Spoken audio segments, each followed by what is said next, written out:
Welcome to another episode of Going Beyond the Scale. This is one of my favorite topics to talk about.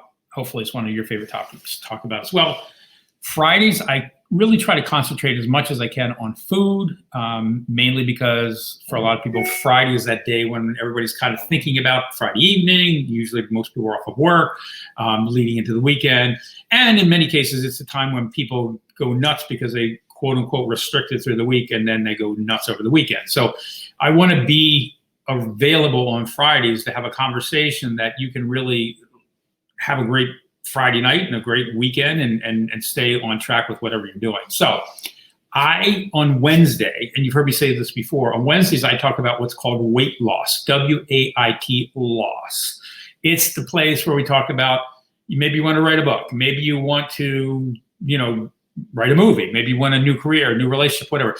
But it's really the place where we have these great ideas and dreams, we have great intentions, but we don't seem to go forward with them. And the reason why I love to talk about it is because I have been, for my entire life, a master procrastinator.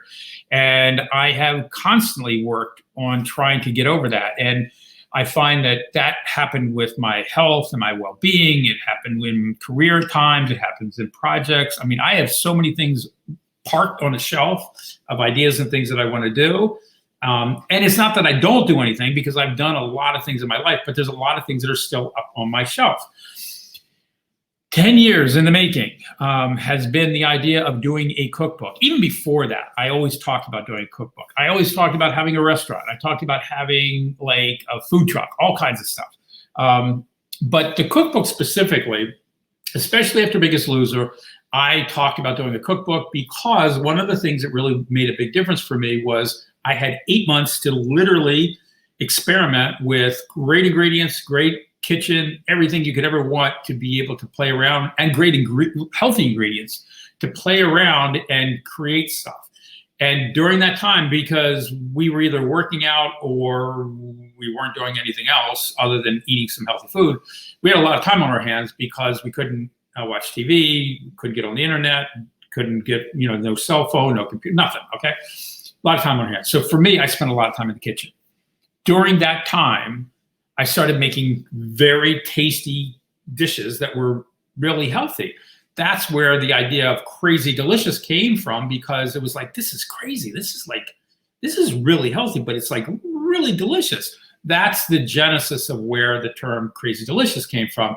And so after Biggest Loser, I continued to expand upon the creation of these recipes. I'd start to look for recipes, like people do, borrow things, recreate them, maybe modify them so that they wouldn't be quite as fattening. And understand, Crazy Delicious is not about low calorie, low delicious. No, it is a wide range of really celebrating food, from everything that can be crazy low calorie delicious to being like crazy high calorie delicious. And maybe what ends up happening is you're slowing down and you're savoring it and it's really delicious, but you're not mainlining a whole boatload or something. Like if you go and get an incredibly expensive piece of cheese, I will tell you, it makes a world of difference if you get a great quality cheese and you eat it slowly and savor it, enjoy it, versus like just mainlining a whole bunch of whatever kind of cheese you might have done in the past. So Crazy Delicious is an attitude about ingredients and about ways of cooking,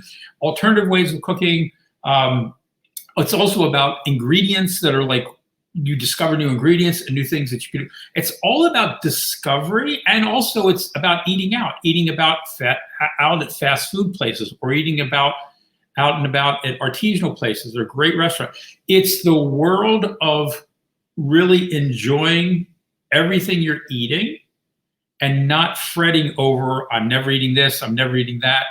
It's a much more conscious and delicious way of approaching your food. And I will tell you, what I learned on Biggest Loser started that process. And if you paid attention to anything, anybody's been watching me for a while, I love food. I make a lot of really tasty looking things. I don't eat that way all the time. I used to eat that way all the time. That's how I got up to 435 pounds plus. I don't do that every day. I don't eat 3 meals all the time. I don't eat appetizers with entrees all the time. I don't do a lot of that stuff. So I'm excited because finally, A while ago, I opened a Bakespace account because I read this really cool article in Wall Street Journal about somebody by the name of Babette who created and founded Bakespace. It's bakespace.com. And I love what she was doing. I got a hold of her. She said she would be willing to do an interview. At that time, I had I still do have it. Crossing the Finish Line was the first step that I made in doing a podcast. There's a case of weight loss. I always wanted to do a podcast, finally did it, called it Crossing the Finish Line. I have some of those that are called that. I've kind of migrated more towards going beyond the scale as far as what the kinds of podcasts and things I'm doing. But the point is, she was on Crossing the Finish Line, talking to her about Bakespace, what goes on in the community. It was almost an hour-long podcast, fascinating information. And at that time, I said that I was going to start a cookbook. Once again, great intention. Did I do anything? Nope, didn't do a damn thing with it. I think it was about a year ago. Could be even longer than a year ago. Anyway, I'm going to share that link so you can actually hear the interview because Babette's really cool. Her Bakespace is really cool. So I took my own medicine from what I shared with you guys on Wednesday about doing this. I thought I needed to open an account. I had the account, but what had happened was I hadn't put any kind of the descriptors, information, social media stuff in there. And then I wanted to at least do a draft. So I had to choose a picture that I dropped in there. It's in a draft state, but it's a picture that I'm not sure that's what the cover is going to be, but I chose a picture, looked around, posted that. I wanted to just go like, I got stuff to do today, so I'm going to go back later on. I'm going to put the about section in. Won't let you do it. Couldn't save the draft without the about section. I'm like, I got other stuff I got to do because I have Jennifer coming on at 3 o'clock and I want to prep for that. Okay. I'm like, well, you know what? I procrastinated this long enough. Let me just write this out. So I sat down and started writing. And what was really cool was as I wrote it, it's like all this stuff was in my head that I knew that made sense, that probably is a good way to open the book. I wrote this out, and I'm not trying to be egotistical, but it's like, that's pretty good. It makes a lot of sense. It felt good to complete that. Now, it's in the draft stage. What that picture I posted, when you do the cookbook on Bakespace, what's great is it gives you the ability to put things in, start recipes or whatever, and you don't have to have it all done. So you will be able to create a cookbook one step at a time, because when people typically want to do something, they have an idea, it's massive, they know it's going to take time, and it's like, I don't have time to take the time. Well, in the case of Bakespace, what's great is you can literally take one step at a time and be able to build it. So what I decided to do is do that. I got it done. And I will share later, I have a couple of guests I want to bring on today's show. You maybe saw an earlier post. My two guests today are these absolutely massive artichokes.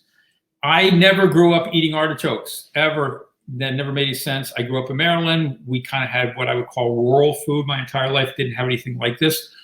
Kim, Italian, she was the one that introduced me to this. Now, Kim makes, from her mom and from her grandmother, I guess it was, maybe just her mom, she makes a bread stuffing artichoke that is crazy delicious. I mean, it is unfriggin' believable because it's got breadcrumbs and it's got olive oil, it's got Parmesan cheese, and you have to prep this piece and you have to stuff it and then you have to steam it.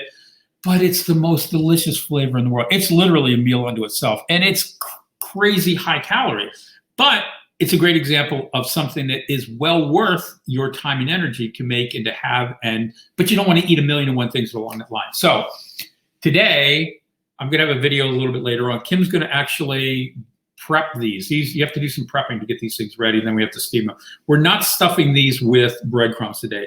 We're going to do another version, which is still crazy delicious and really good for you as well, which is they're steamed, and then there's going to be this little lemonade dressing that we're going to do that you dip the leaves into and eat. So I will be back with that recipe. I will be putting it in Crazy Delicious because it's such a great thing to have. It's so delicious. So I'm going to share that. And the other thing, the other part of the meal, the entree, is going to be, I've had this in the fridge for a while. It lasts a very long time because it's pasteurized as can. I'm going to make some crab cakes. And so we're going to have the artichokes. We're going to have crab cakes that I'm going to make. They'll probably be kind of keto-esque. We'll see.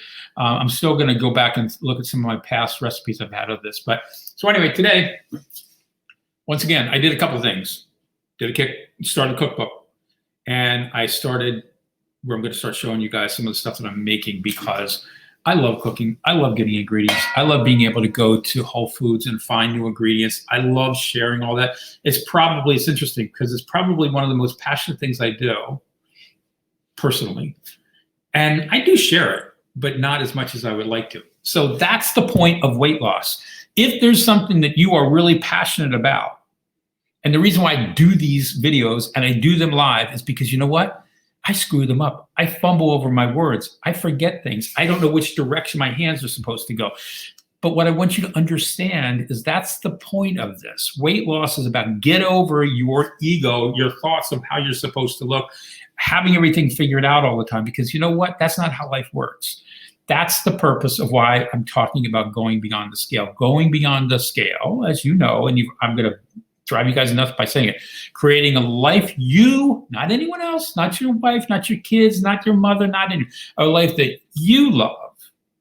And look, you might as well enjoy it and do your best to live it well, because quite frankly, if you're not really living it well, you're not going to have as much great time. You're not going to be around as long. So it's a dance of both of those things. That is the spirit in which I do these videos. I love to share them. I've learned from a bunch of people.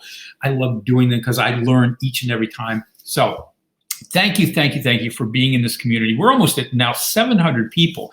So whatever's going on in here, whatever you guys are thinking, however you're sharing it with other people, I guess it's helping you all. Continue to share. Most of all, continue to contribute in your comments and posting about what you're doing. What is it that you've heard that maybe you want to share with us? Maybe it's a recipe now. And so I'm going to start to move you guys in certain places where you can see some of these ingredients and things that I've got that are going on. I'll keep you posted about that for Fridays.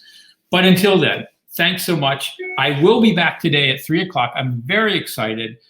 Jennifer, my daughter, is going to be with me today on a Going Beyond the Scale episode. And she's going to be talking about one of the things that really is challenging for all of us is money and finances. And she has a very fascinating story. She's accomplished a lot on her own because I was not the best example of how to do that. But I'm really excited because it's going to be nice to talk to Jenny and have her share her story about what she's learned on that process. So I'll see you guys back hopefully at 3 o'clock. Until then, I'm gonna have some lunch. Hope you have some lunch as well. And I'll talk to you guys a little bit later. Bye-bye.